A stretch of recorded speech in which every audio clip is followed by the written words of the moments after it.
Praise the Lord. சர்வ வல்லமையுள்ள ஆண்டவருக்கு மகிமை உண்டாகட்டும். மிகவும் ஆசீர்வதிக்கப்பட்ட சந்தோஷமான இந்த நல்ல காலை நேரத்துக்காக கர்த்தருக்கு நன்றி சொல்லுகிறேன். அதிகாலையில் இயேசுதாமே சீஷரிடத்தில் வந்து பிள்ளைகளை புசிக்கிறதற்கு ஏதாகிலும் இருக்கிறதா என்று கேட்டார். அவர்கள் இரவெல்லாம் கடலில் வலையை போட்டார்கள். அவங்க வேதனையோடு சொன்னார்கள், ஐயரே, இரவெல்லாம் பிரயாசப்பட்டோம், ஒன்றும் அகப்படவில்லை என்றார்கள். அப்போது அங்கே ஒரு தெய்வீக ஆலோசனை அவர்களுக்கு கொடுக்கிறார். படகின் வலது பக்கமாய் வலையை போடு என்று சொன்னார். கீழ்ப்படிந்தார்கள், ஆசீர்வதிக்கப்பட்டார்கள். அதிகாலை வேளை தேவன் நமக்கு ஆலோசனை தருகிற ஆலோசனை நேரம். நாம் ஆண்டவருடைய சமூகத்தில் காத்திருக்கும் போது அற்புதமான ஆலோசனைகளை நமக்கு தந்து அவர் வழி நடத்துகிற தேவனாக இருக்கிறார். இந்த காலை நேரத்தில் நாம் தியானிக்கும்படியாக ஏசாயா தீர்க்கதரிசியின் புத்தகம் 7ஆம் அதிகாரம் 6-7 வசனங்கள். நீ பயப்படாமல் அமர்ந்திருக்க பார், இந்த 2 புகைகிற கொள்ளிக்கட்டைகளாகிய சீரியரோடே வந்த ரேட்சீனும் ரெமலியாவின் மகனும் கொண்ட உக்கிர கோபத்து நிமித்தம் உன் இருதயம் துவள வேண்டாம். கர்த்தராகிய ஆண்டவர் அந்த ஆலோசனை நிலைநிற்பதில்லை, அதன்படி சம்பவிப்பதும் இல்லை. தேவன் சொல்லுகிற வார்த்தை. ஆகாஸ் யூதா தேசத்துக்கு ராஜாவாக இருந்தபோது ரேட்சீன் என்று சொல்லக்கூடிய சீரியாவின் ராஜாவும் ரெமலியாவின் குமாரனாகிய பெக்கா என்னும் இஸ்ரவேலின் ராஜாவும் எருசலேமின் மேல் யுத்தம் பண்ண வந்தார்கள்.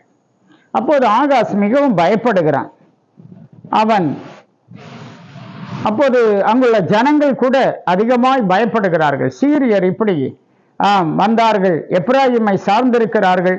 தாவீதின் குடும்பத்துக்கு அறிவிக்கப்பட்ட போது ராஜாவின் இருதயமும் அவன் ஜனத்தின் இருதயமும் காட்டிலுள்ள மரங்கள் காற்றினால் அசைகிறது போல அசைந்தது. அப்ப எவ்வளவு பயந்திருப்பாங்க பாருங்க.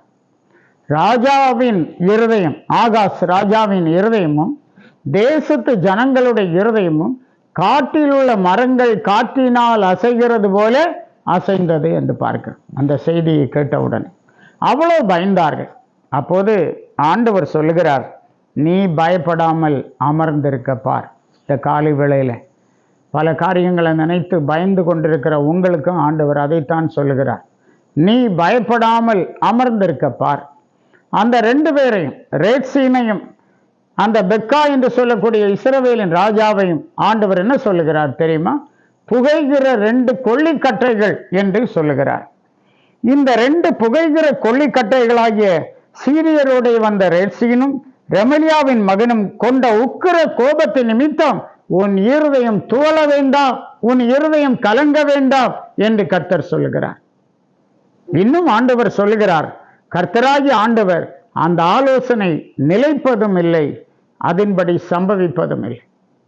ஆம், சத்ரு உங்களுக்கு எதிராக கொண்டிருக்கும் ஆலோசனையின்படி பாருங்கள் நடப்பதில்லை, அது சம்பவிப்பதில்லை என்று ஆண்டவர் திட்டவட்டமாக சொல்லுகிறார். ஆகவே பி கரேஜியஸ். நீங்கள் கர்த்தருக்குள்ளே திடமனதாயிருங்கள், தைரியமாயிருங்கள்.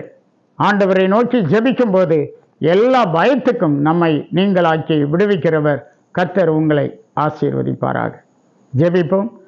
கிருபை நிறைந்த நல்ல கர்த்தாவே, நாங்கள் துதிக்கிறோம், ஸ்தோத்திரிக்கிறோம். இந்த உலக வாழ்க்கையிலே சத்ருவினாலே வருகிற மிரட்டல்களை கண்டு நாங்கள் எவ்வளவு பயந்து வாழ வேண்டியது இருக்கிறது கர்த்தாவே. அன்றைக்கு ஆண்டவரே, இந்த ஜனத்தை, இந்த ராஜாவின் இருதயமும் அங்குள்ள ஜனத்தின் இருதயமும் காட்டிலுள்ள மரங்கள் காற்றினால் அசைகிறது போல அசைந்தது என்று படிக்கிறோம். எவ்வளவு பயங்கரமான பயம் ஆண்டவரே. அந்த சூழ்நிலையிலும் அவன் ஆலோசனை நிலைநிற்பதில்லை, அதன்படி நடப்பதும் இல்லை. நீ பயப்படாமல் அமர்ந்திருக்க பார் என்று சொல்லி கர்த்தர் உம்முடைய பிள்ளைகளை தேற்றினீர், திடப்படுத்தினீர், தைரியப்படுத்தினீர். ஆம் ஆண்டவரே, உம்முடைய வார்த்தை உண்மையுள்ளது. இந்த நாட்களில் நாங்கள் உம்முடைய வார்த்தைகளை பற்றி கொண்டு வீணான கவலைகளுக்கும் பயங்களுக்கும் எங்களை விலக்கி காக்கப்பட கர்த்தர் கிருபை தார். இந்த காலை வேளையில் உம்முடைய பிள்ளைகளை ஆசீர்வதியும், வழி நடத்தும். இயேசுவின் மூலம் கேட்கிறோம் பிதாவே, ஆமென், ஆமென். God bless you.